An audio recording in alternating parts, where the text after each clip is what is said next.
Hello, welcome to Photoshop CS6. Today we're going to talk about add to or subtracting from a selection using any of your marquee tools. Okay, so for example, let's say I choose my rectangular marquee tool and I just create any selection. Any selection is fine.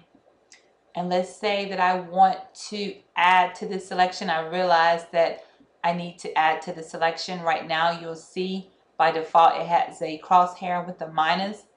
So I'm going to go up here to my options panel. The first one stands for your original selection.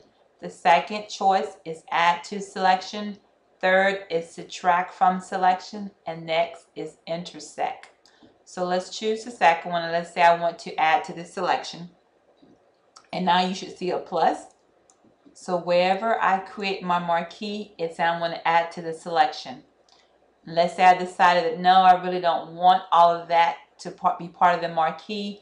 I would choose the next option, which allows me to subtract from a selection, which now you see the minus.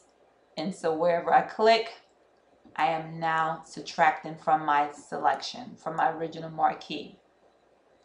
And the next one is intersect, which basically means that anywhere that I click and it intersect with a previous marquee, which is the dancing ants, is going to take those two and intersect the two common areas, which is that area.